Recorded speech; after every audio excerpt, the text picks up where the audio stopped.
तो आज हम लोग बात करने वाले हैं पावर सिस्टम्स के बारे में। सबसे पहले तो अगर आप एक एनिमे व्यूअर हैं तो आपको इस बारे में एक डिसेंट इन्फॉर्मेशन तो जरूर होगी कि आखिर पावर सिस्टम होते क्या है। लेकिन अगर आपको नहीं पता है कि ये किस चीज का नाम है तो मैं आपको जल्दी से एक रफ इन्फॉर्मेशन दे देता हूँ कि आखिर पावर सिस्टम होता क्या है। पावर सिस्टम असल में उन सुपर पावर्स या एबिलिटीज को बोला जाता है जो कि किसी स्टोरी के प्रोटोगोनिस्ट एंड एंटागोनिस्ट को एक super natural and super human ability provide कराते हैं। For example my hero academia के पावर सिस्टम का नाम है क्वर्क एंड वैसे ही ब्लीच के अंदर उसके पावर सिस्टम का नाम है रिएट्सु। और पावर सिस्टम्स का ये कॉन्सेप्ट सिर्फ एनिमे के अंदर ही नहीं होता बल्कि मार्वल एंड डीसी जैसे वेस्टर्न सुपर हीरो कंटेंट्स में भी ऐसे ही पावर सिस्टम एग्जिस्ट करते हैं। जहां एक्समैन के यूनिवर्स में म्यूटेशन सेल्स एक पावर सिस्टम होते हैं, वहीं सुपरमैन यूनिवर्स में Krypton cells and energy from sun एक पावर सिस्टम है। और अब यहाँ तक आई होप कि आपको इस बारे में एक छोटा सा हिंट मिल गया होगा कि पावर सिस्टम क्या होते हैं। अब देखा जाए तो एनिमे इंडस्ट्री के अंदर वीकली बेसिस पर मैंगा एंड एनिमे प्रोड्यूस होते रहते हैं और इसी वजह से एनिमे के इस मैसिव जाल में ऐसे बहुत से पावर सिस्टम है जिनके बारे में अगर बात की जाए तो इस वीडियो के जैसी बहुत सी वीडियोस को बनाना पड़ जाएगा। इसीलिए इस वीडियो में मैंने बात करने के लिए सिर्फ ऐसे एनिमेस के पावर सिस्टम्स को सिलेक्ट किया है जो कि इस दुनिया के one of the most popular animes में से एक है और एनिमे देखने वाले हर एक व्यूअर ने कभी ना कभी तो इन सीरीज का नाम सुना ही होगा। मैं इस वीडियो में इन पावर सिस्टम्स के बीच किसी भी तरह का कोई वर्सेस मैच नहीं करने वाला। मैंने बस इन पावर सिस्टम्स को और इनके एनिमेस को इसीलिए चुना है क्योंकि इनके बारे में ऑलमोस्ट सभी एनिमे व्यूअर्स को पता है और इसीलिए आप इन एनिमेस के इन्फॉर्मेशन से जल्दी से कनेक्ट कर पाएंगे। और इसके साथ ही अगर आप खुद की एक मैंगा या कॉमिक स्टोरी लिखना चाहते हैं या फिर लिख रहे हैं एंड आपको अपनी स्टोरी में भी एक पावर सिस्टम को क्रिएट करना है लेकिन आपको ये समझ में नहीं आ रहा है कि स्टार्ट कैसे करें, तो इस वीडियो में मैं पावर सिस्टम क्रिएशन के बारे में भी कुछ पॉइंट्स बताने वाला हूँ। और इन सभी के ऊपर मेन पॉइंट्स को शुरू करने से पहले मैं आपको एक बात और बताना चाहूंगा कि हिडन कैलिबर नाम के इस यूट्यूब चैनल पर आपको anime story creation, future and latest anime topics and animation से रिलेटेड टॉपिक्स पर interesting and knowledgeable videos regular basis पर देखने को मिलती है। इसीलिए अगर आप भी इन्हीं तरह की वीडियो टॉपिक्स में इंटरेस्ट रखते हैं तो हिडन कैलिबर यूट्यूब चैनल को सब्सक्राइब जरूर कीजिएगा। और अब इतनी बातों के बाद सीधे आते हैं हमारे इस वीडियो के मेन कंटेंट पॉइंट पर। इस वीडियो में हम जिन पावर सिस्टम्स के बारे में बात करने वाले हैं उनमें से पहला है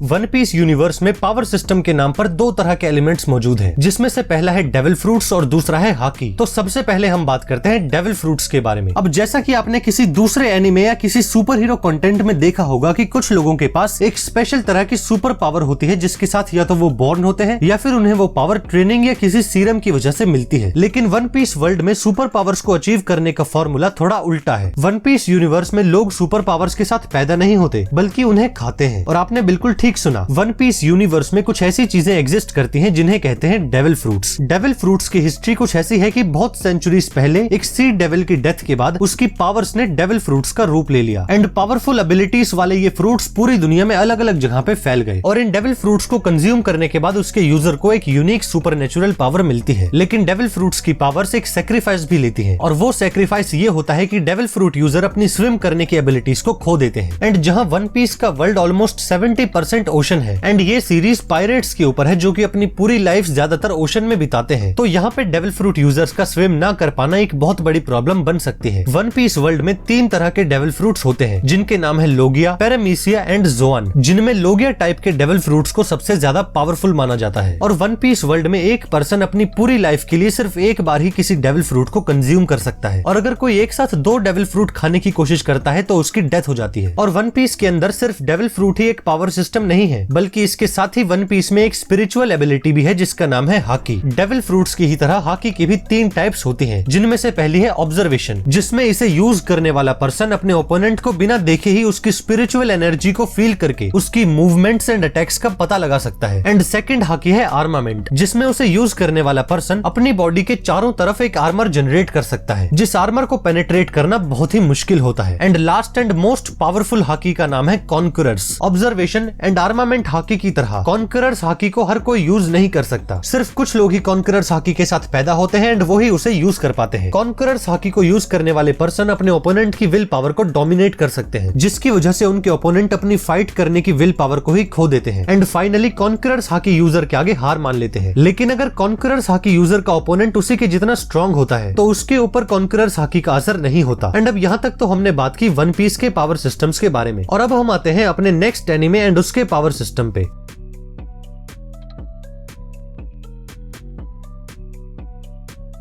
वन पीस के डेविल फ्रूट्स एंड हाकी को देखने के बाद अब हम आ चुके हैं हंटर हंटर की नैन पर। अगर आप शोनन एनिमेज में इंटरेस्ट रखते हैं तो इस बात में कोई शक नहीं कि आपने इस ऑसम सीरीज को तो देखा ही होगा या फिर कम से कम इसके बारे में सुना तो जरूर होगा। एनिमे फैंस एंड कम्युनिटी के बीच हंटर हंटर जितना ज्यादा पॉपुलर है उतना ही ज्यादा पॉपुलर है इसका पावर सिस्टम जिसे कहते हैं नैन। नैन एक तरह की टेक्निक होती है जो कि उसके यूजर को अपनी लाइफ एनर्जी जिसे ऑरा भी बोला जाता है उसे कंट्रोल एंड मैनिपुलेट करने की एबिलिटी प्रोवाइड करती है। हंटर हंटर यूनिवर्स के हिसाब से ऑरा हर एक लिविंग बीइंग के अंदर होता है, लेकिन इसके बाद भी ज्यादातर लोगों को इसके बारे में पता नहीं होता एंड वो उसके यूज के बारे में भी कुछ नहीं जानते। एंड वहीं इसके अपोजिट साइड में कुछ लोग ऐसे भी होते हैं जो कि नैन की टेक्निक को बहुत ही फोकस के साथ स्टडी एंड उसमें ट्रेनिंग करके अपनी लाइफ एनर्जी को यूज करना सीख जाते हैं। लेकिन नैन का कॉन्सेप्ट सिर्फ इतना ही नहीं है। अब क्योंकि हर एक लिविंग बीइंग में ऑरा होने की वजह से ये बॉडी के अंदर सभी बॉडी पार्ट्स की एनर्जी को लेकर एक मैसिव अमाउंट ऑफ एनर्जी को प्रोड्यूस करता रहता है, जिसकी वजह से हर एक लिविंग बीइंग के अंदर से उसकी ऑरा एनर्जी लीक होती रहती है। और ये एनर्जी जिन पॉइंट से लीक होती है उन्हें कहते हैं ऑरा नोड। और एक मास्टर नैन यूजर बनने के लिए जो पहला स्टेप होता है वो इन्हीं ऑरा नोड्स को कंट्रोल करने का होता है। और जिस नैन यूजर के ऑरा नोड उनकी आईज में होते हैं और अगर वो ट्रेनिंग के साथ अपने आई नोड्स को कंट्रोल करना सीख जाते हैं तो वो दूसरे लिविंग बीइंग्स की इनविजिबल ऑरा को भी देख सकते हैं। नैन को पूरी तरह से ट्रेन करने के लिए किसी भी नैन यूजर को 4 तरह के बेसिक प्रिंसिपल को मास्टर करने से स्टार्ट करनी पड़ती है और इन चारों प्रिंसिपल या फिर स्टेजेस के नाम है टेन, ज़ेत्सु, रेन एंड हात्सु। अब इस वीडियो में मैं आपको नैन एंड ऑरा के सभी पार्ट्स को बिल्कुल डिटेल में तो नहीं बता सकता, बट मैं आपको इन सभी 4 स्टेजेस के बारे में एक शॉर्ट इन्फॉर्मेशन देने की कोशिश करता हूँ। कोई भी नैन यूजर टेन का यूज अपने ऑरा को अपनी बॉडी से लीक होने से रोकने के लिए करते हैं और ऐसा वो अपने बॉडी के ऑरा नोड्स को क्लोज करके अपनी लाइफ एनर्जी को अपनी बॉडी में ही प्रिजर्व करने के लिए करते हैं। एंड जो दूसरी स्टेज है वो है रेन। अब रेन को हम एक बैटल टेक्निक की तरह से भी देख सकते हैं, जैसे कि टेन का यूज करके नैन यूजर अपनी ऑरा को अपनी बॉडी में ही प्रिजर्व कर लेते हैं, वैसे ही रेन का यूज करके वो अपनी उसी प्रिजर्व्ड ऑरा को एक ऑफेंसिव बैटल टेक्निक की तरह से यूज कर सकते हैं। एंड अब जो तीसरी स्टेज है उसका नाम है ज़ेत्सु। ज़ेत्सु नैन यूजर के अगेंस्ट एक तरह की स्नीकिंग टेक्निक है। इसका यूज करने वाले यूजर अपनी बॉडी के ऑरा नोड्स को टेम्पररी पूरी तरह से क्लोज कर देते हैं, जिसकी वजह से वो अपनी प्रेजेंस एंड ऑरा को अपने ओपोनेंट से छुपा पाते हैं। एंड अब जो लास्ट स्टेज होती है उसे कहते हैं हात्सु। हात्सु असल में हर एक नैन यूजर की unique and self created technique को बोला जाता है, जिसे वो सालों की प्रैक्टिस के बाद खुद डेवलप करते हैं। एंड अब यहाँ तक मैंने नैन के बारे में जितनी भी बात की ये इस अमेजिंग पावर सिस्टम का सिर्फ एक स्मॉल टाइप का इंट्रो ही था। अगर हम शोनन एनिमेज की बात करें तो मेरे हिसाब से सभी शोनन एनिमेज के अमेजिंग पावर सिस्टम्स के बीच में हंटर हंटर की नैन सबसे ज्यादा कॉम्प्लेक्स एंड लॉजिकल है। तो अब यहाँ तक तो हमने बात की हंटर हंटर की नैन के बारे में और अब हम इसी के साथ वीडियो के दूसरे पॉइंट्स में आगे बढ़ते हैं। तो अब यहाँ तक तो हमने बात की इन सभी मोस्ट पॉपुलर एनिमे सीरीज के पावर सिस्टम्स के बारे में। And now let's talk about कि अगर आप खुद की एक मैंगा या कॉमिक स्टोरी लिखना चाहते हैं या फिर ऑलरेडी लिख रहे हैं एंड आपकी स्टोरी का कंटेंट इस तरह से है कि आपको उसमें एक पावर सिस्टम को इंट्रोड्यूस कराने की जरूरत है, लेकिन आप एक सोल्यूशन पे नहीं आ पा रहे हैं कि आखिर अपनी स्टोरी के अंदर पावर सिस्टम को डिजाइन कैसे किया जाए। तो देखिए इस बारे में मैं सबसे पहले आपको ये बताना चाहूंगा कि पावर सिस्टम के सोर्स को क्रिएट करना कोई बहुत मुश्किल टास्क नहीं है। जैसा कि हमने इन पॉपुलर एनिमेज के अंदर देखा कि एक फ्रूट से लेकर सेल्स तक किसी भी चीज को एक पावर सिस्टम का सोर्स बनाया जा सकता है, लेकिन इसमें जो मुश्किल पार्ट है वो है उस पावर सोर्स को एक logical and fully explained reason provide कराना। और मैं आपको दोबारा कहता हूं कि आप लिटरली किसी भी ऑब्जेक्ट या एलिमेंट को अपनी स्टोरी में एक पावर सिस्टम का सोर्स बना सकते हैं, लेकिन आपको उस सोर्स को बैकअप करने के लिए उसके एग्जिस्ट करने का एक स्ट्रॉन्ग रीजन बनाना पड़ेगा। सबसे पहले तो एक पावर सिस्टम को क्रिएट करने से पहले आपको ये देखना पड़ेगा कि आपकी स्टोरी में सही में पावर सिस्टम की जरूरत है भी या फिर आप सिर्फ किसी एनिमे से इंस्पायर होकर फोर्सफुली अपनी स्टोरी में भी वैसा ही कुछ बनाना चाहते हैं। और अब एक बार को हम इस बात पर आ भी जाते हैं कि आपको अपनी स्टोरी के प्लॉट को नेक्स्ट फेज में ले जाने के लिए सही में एक पावर सिस्टम की जरूरत है। तो आपको सबसे पहले जो चीज करनी होगी वो है फोरशैडोइंग, जिसका मतलब होता है फ्यूचर में होने वाले इवेंट्स के बारे में पहले से ही कुछ हिंट्स दे देना। एंड इसीलिए अगर आपको अपनी स्टोरी में एक इंटरेस्टिंग पावर सिस्टम को इंट्रोड्यूस कराना है तो आपको टाइम टू टाइम अपनी स्टोरी में आपके पावर सिस्टम के हिसाब से कुछ हिंट्स देते रहने होंगे, जिन हिंट्स को आप बाद में जाकर कनेक्ट कर पाए। आप रैंडमली अपनी स्टोरी के किसी भी फेज में पावर सिस्टम को इंट्रोड्यूस नहीं कर सकते। ऐसा करने से आपकी स्टोरी के प्लॉट पर एक नेगेटिव इफेक्ट पड़ सकता है। और सेकंड चीज जो आपको एक पावर सिस्टम को बनाते वक्त ध्यान में रखनी है वो ये है कि उसे अचीव करना एक चैलेंजिंग टास्क हो, या फिर अगर आपकी स्टोरी में आपके कैरेक्टर एक पावर सिस्टम के साथ ही बॉर्न होते हैं तो भी उन्हें उसे मास्टर करने के लिए ट्रेनिंग एंड स्टडीज को फेस करना पड़े। अगर आप बिना किसी चैलेंज या डिफिकल्टी को फेस किए अपनी स्टोरी के कैरेक्टर्स को एक पावर सिस्टम का पार्ट बनाते हैं तो ऐसा करने से स्टोरी का प्लॉट बहुत हद तक सिंपल कंटेंट बनकर रह जाता है। और सिंपल होना कोई बहुत ही गलत बात नहीं है, लेकिन आपको अपनी स्टोरी में एक ऐसे कॉम्प्लेक्सिटी रेशियो को बैलेंस करना बहुत जरूरी है जिसे आप बाद में जाकर ओरिजिन या बैकग्राउंड स्टोरी के साथ एक्सप्लेन कर सके। एंड अब जो इस बारे में मैं आपको एक एक लास्ट एडवाइस देना चाहूंगा वो ये है कि आप अपनी स्टोरी में पावर सिस्टम को थोड़ा लेट इंट्रोड्यूस करें। एंड आई नो कि ये आपकी स्टोरी है एंड आप जैसा चाहें इसे वैसे ही टर्न दे सकते हैं, लेकिन अगर आप शुरू से ही अपनी स्टोरी में एक स्ट्रॉन्ग पावर सिस्टम को इंट्रोड्यूस करते हैं तो ऐसा करने से कैरेक्टर डेवलपमेंट के लिए कुछ ज्यादा ऑप्शन नहीं बचते। एक interesting story and amazing character development के लिए ये बहुत जरूरी है कि उसके कैरेक्टर्स स्टोरी में अलग अलग तरह के इवेंट्स को ओवरकम करके एक डिजाइंड प्लॉट की तरफ बढ़े। एंड अब फाइनली हमने most popular and powerful anime systems के बारे में बात की एंड कुछ पॉइंट्स इसके ऊपर भी डिस्कस किए कि हम अपनी खुद की महंगा या कॉमिक स्टोरी के लिए एक खुद का पावर सिस्टम कैसे बना सकते हैं। पावर सिस्टम के ऊपर मेरे इन पॉइंट्स को सुनने के बाद आपके दिमाग में भी अलग अलग तरह के ओपिनियंस का आना एक आम बात है। इसीलिए अगर आपको ऐसा लगता है कि आप अपनी तरफ से इस बारे में अपने कुछ पॉइंट्स को ऐड कर सकते हैं या फिर आपके पास कुछ ऐसी इन्फॉर्मेशन है जो कि शायद इस वीडियो में कवर ना हो पाई हो, तो आप अपने ओपिनियंस एंड एडवाइजेस को मुझे भी कमेंट्स में लिखकर जरूर बताइएगा। और अब अगर आपको हिडन कैलिबर और इस वीडियो का कंटेंट सही में अच्छा लग रहा है तो प्लीज हिडन कैलिबर नाम के इस YouTube चैनल को सब्सक्राइब करने के बारे में जरूर सोचिएगा। और अब इसी के साथ इस वीडियो को यहाँ तक देखने के लिए आप सभी को थैंक यू सो मच।